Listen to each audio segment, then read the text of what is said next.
존경하는 25만 국민 여러분, 안녕하십니까? 대전광역시 중구의 부의장 김연수 의원입니다.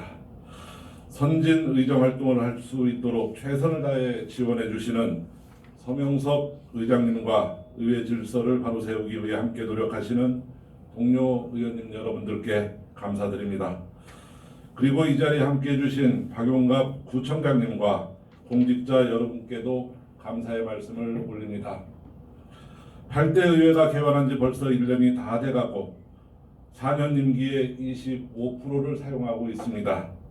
풀뿌리 민주주의 지방자치가 부활한 지 어느덧 28년의 세월이 흘러 성년을 훌쩍 넘어 청년이 되었다고 합니다.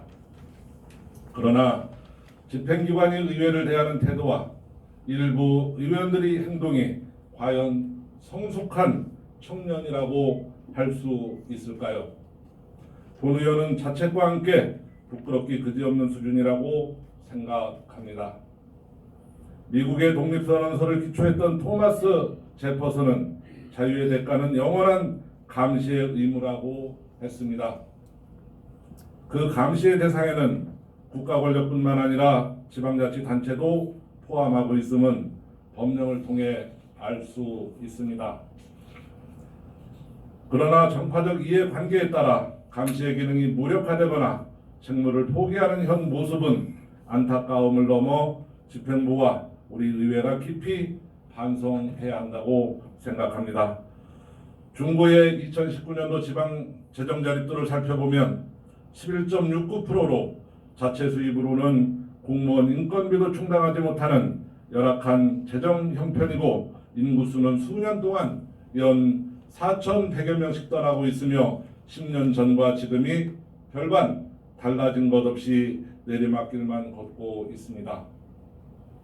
상황이 이렇다 보니 지역 경제는 나날이 붕괴되어 소상공인 자영업자들의 고통은 깊어가고 중구의 발전 시계는 멈춰선 지 오래로 활력을 잃어버린 도시가 되었습니다. 지금의 중구의 현실은 무엇 하나 녹록한 것이 없다는 말씀입니다. 따라서 구청장, 의회, 국회의원, 공무원 모두 함께 힘을 모아 이 어려운 난국을 극복하기 위하여 부단한 노력을 해야 함에도 불구하고 박용갑 구청장님의 생각은 다른 것 같습니다. 삼선의 영광을 안겨준 국민의 복리 증진보다 개인의 정치적 이익에만 몰두하는 것 같아 선출직 의원의 한 사람으로서 한없이 부끄럽고 박탈감이 들기도 합니다. 첫 번째, 박용갑 구청장님의 21대 국회의원 출마 여부에 대하여 질문합니다. 지난 5월 한 언론 매체의 박용갑 구청장 인터뷰 내용을 살펴보면 특정 국회의원 이름을 구체적으로 거명하면서 자신 외에는 이길 사람이 없다며 차기 국회의원 선거에 자신감을 내비쳤다고 합니다.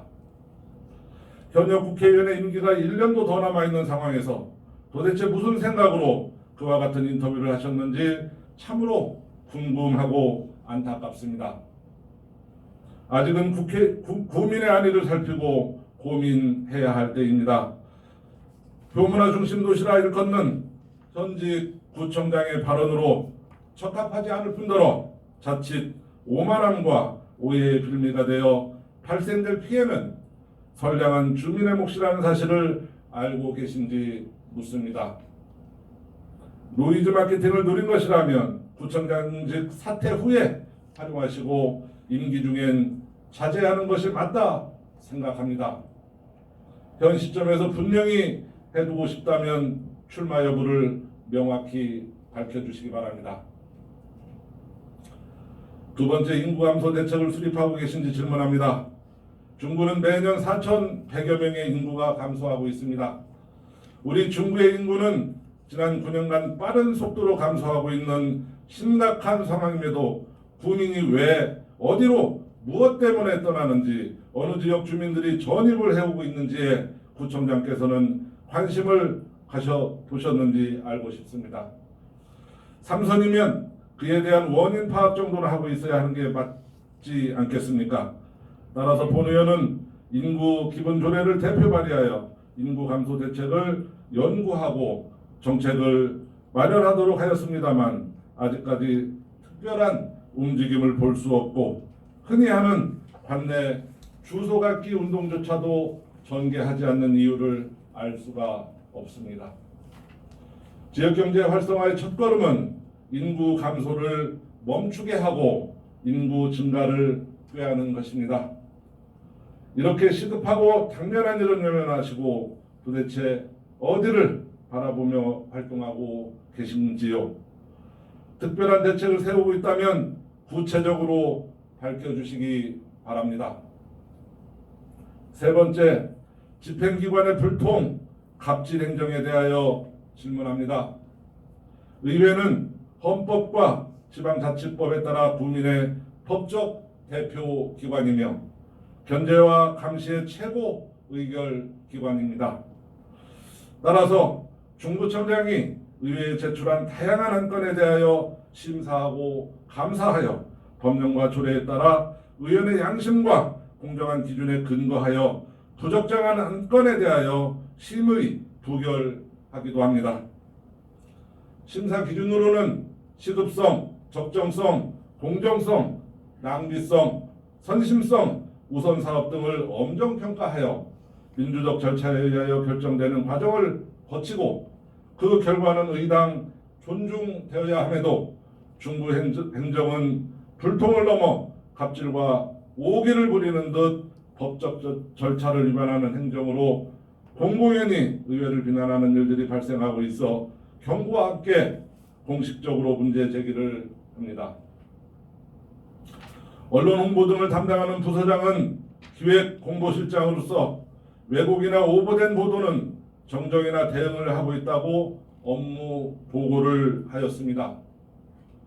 최근 의회와 집행부 관계를 비난하는 일부 언론의 왜곡된 기사 내용에 대하여 업무 보고와 같이 정정이나 대응을 하고 있는지 질문하고자 지난 6월 13일 행정자치위원회는 기획공보실장에게 위원회 출석 답변을 요구하였습니다만 출석 요구에 불응하였고 나아가 중부의회 회의 규칙 제66조에 따라 부구청장의 출석을 요구하였지만 이 또한 권한을 남용하여 스스로 홀드하고 부구청장에게 전달하지 않았으며 불참 사유서 또한 제출하지 않았습니다. 행정은 법령과 조례에 따라 행하는 것입니다. 중구청이 행정기관이라면 법령과 조례의 규칙에 따라야 함은 너무나 당연한데 지금과 같은 초법적 사태가 발생하는 것은 있을 수 없는 일이며 이와 같은 일들을 가리켜 행정기관의 본분을 잊은 갑질이라고 하는 것입니다. 이에 기획공보실장의 행정자치위원회 출석 답변을 거부한 법적 근거와 사유를 부구청장의 출석 요구 공문을 전달하지 않은 사유와 불출석 사유를 법적 근거에 따라 상세하게 답변해 주실 것을 요청합니다. 네 번째, 독립운동가 홍보관 건립사업 문제점에 대하여 질문합니다. 구 충남도청 뒷길 예술과 낭만의 거리 조성사업은 도시 활력증진 공모사업으로 총 사업비가 약 72억 원이 집행된 대규모 사업입니다. 박용갑 구청장님은 2016년 5월 19일부터 3박 4일간 중국 용정시를 방문, 윤동주 생가 등을 탐방하시고 용정시장과의 좌담회 석상에서 우리 구에서 추진하고 있는 예술과 낭만의 거리 조성사업에 윤동주 시인의 생가와 동상 건립을 공언하셨습니다. 그리고 2016년 11월 4일 예술과 낭만의 거리 용역 보고회에서 별도의 예산으로 윤동주 시인 문학관 건립을 표명하십니다. 구청장님의 뜬금없는 윤동주 시인 문학관 건립 표명에 대하여 용역 보고회에 참석한 대전시 공무원과 전문가들은 이구동성으로 우리 지역과 아무런 연고도 없는 윤동주 시인의 문학관 건립은 역사성 등의 부조화와 부당성을 들어 반대 의견을 제시한 바 있습니다. 그리고 윤동주 문학관 건립의 부정적 의견들이 독립운동가 홍보관 건립 사업으로 변형된 것인지는 알 수 없으나 2017년 6월 제205회 정례회 추경안에 독립운동가 홍보관 사업비 6억 7천만 원의 예산 편성을 요구하셨습니다. 한편 사업부지 매입과 관련하여 예결위원회에 출석한 도시국장의 답변은 사업부지 매입은 강제 수용할 수 있는 부분이 아니고 협의에 의해서만 보상이 가능하고 상대가 응하지 않으면 계획 자체가 무산된다라고 답변하셨지만 의회에서 답변한 것과 반하여 2019년 2월 11일 강제 수용하였습니다. 이와 같이 의회에서의 답변과 반한 행정행위는 의회를 기망한 것이나 다름없습니다. 박용갑 구청장님은 2018년 3월 14일 독립운동가 홍보관 건립사업 최초 추진 계획 9개월 만에 28억 사업으로 증액 변경하고 결재하셨습니다. 그리고 불과 4개월 만에 같은 해 7월 20일 독립운동가 홍보관 건립사업비를 44억 원으로 증액 변경하고 결재하셨습니다. 본 사업이 주먹구구식이라는 것은 사업비가 몇 번씩 변경되었고 당초 사업비 대비 650%나 증액된 것으로 여실히 입증되었습니다. 사업계획이 증액 변경되었으면 이미 확보된 예산이라 할지라도 그 시점이 기준에 따라 의회 승인 등 법적 행정 절차가 반드시 선행되어야 예산을 집행할 수 있는 것임에도 불구하고 의회의 승인 없이 2018년 3월 14일 사업 변경 이후 부당하게 예산이 집행되었다는 것이 문제입니다. 박용갑 구청장님, 당해 사업부지는 구 선화동 사무소로 구청장님께서 쓸모없다고 2012년도에 공매 처분하셨고 구청장 공약 사업을 위하여 도시계획시설로 고시하여 강제로 빼앗은 것입니다. 해당 소유주의 피눈물 나는 진정서를 외면한 채 불과 몇 년 만에 2배의 예산을 공탁하여 강제 수용한 것은 신의칙 행정행위인지 질문하지 않을 수 없으며 의회를 비난하고 평범한 주민을 울리면서 시행하는 독립운동가의 홍보관 사업은 과연 누구를 위한 것입니까? 구청장님의 공약 사업으로 해 억울한 주민이 발생한다면 독립운동가의 이름에 오히려 먹칠을 하는 사업은 아닌지 진정으로 돌이켜 봐야 할 것이라 생각합니다. 본 사업은 10억 이상의 토지 및 건축물 취득 사업으로서 공유재산관리법에 따라 의회의 승인 후 토지 등을 취득해야 적법하나 부당하게도 박용갑 부청장님은 2019년 1월 24일 12억 5,200만 원 지출 결의하셨고 그에 따라 2019년 2월 11일 대전지방법원에 공탁금을 집행하여 토지 등을 강제 수용하였습니다. 박용갑 구청장님의 결재에 따라 예산이 집행되었고 결재 선상에 있는 공무원들은 최근 대전시 감사에서 부적정한 예산 집행과 관련하여 안타깝게도 확인서 작성 등 조사를 받고 있는 것으로 알고 있습니다. 구청장 공약 사업을 무리하게 추진하다 선량한 공무원들만 징계 등 불이익을 받지 않을까 걱정스러우며 이는 추 구청장님께서 전적으로 책임지셔야 할 내용들입니다. 박용갑 구청장님께서 2019년 1월 24일 지출결의 승인하고 2월 11일 예산을 집행한 법적 근거와 의회의 승인 절차 없이 강제 수용된 토지 등 처리 방안에 대하여 답변하여 주시기 바랍니다. 만약 합법적 근거를 제시하지 않을 경우 의회는 법적 조치할 것을 경고합니다. 다섯 번째, 노후화된 중부보건소 신축과 이전 계획은 있는지 질문합니다. 보건소의 정책 목표는 주민들의 보건행정 서비스에 대한 혜택을 높이기 위하여 접근 편의성 제고와 민간 의료기관이 담당하기 어려운 미충족 보건의료 서비스를 제공하는 데 의의가 있습니다. 또한 현재 치료 서비스 위주로 되어 있는 민간 의료기관 체계로 인해 충분히 제공되지 않고 있는 질병 예방, 건강 증진 서비스, 방문 보건 서비스, 재활 서비스 등을 보다 효율적으로 추진하기 위해서는 보건소의 위치와 근무 환경은 매우 중요합니다.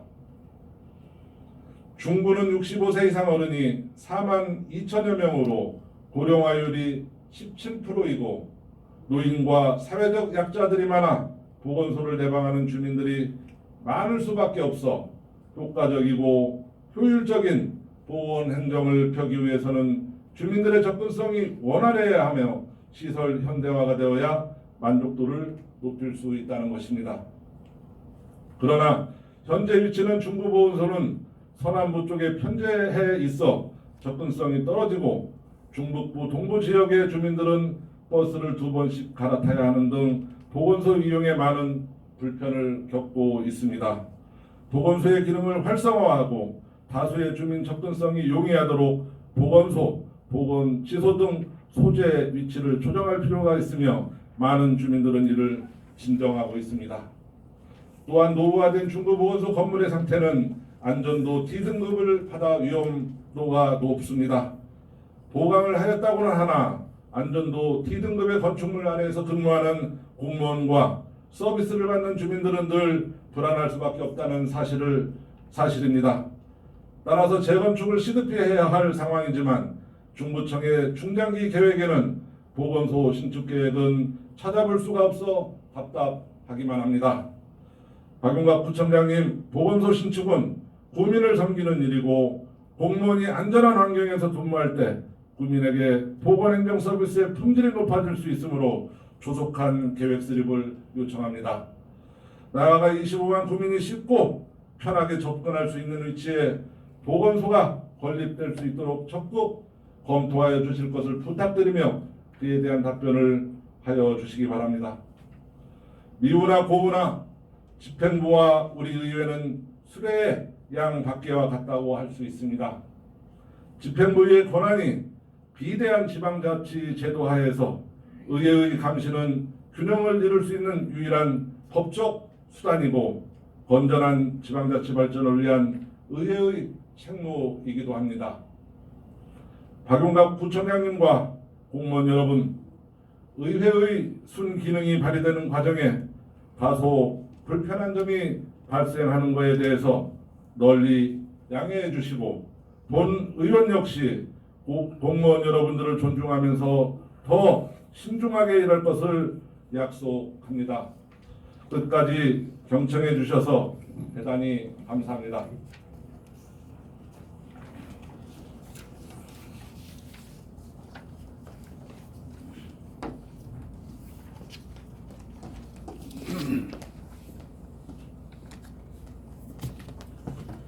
김현수 의원님 수고하셨습니다.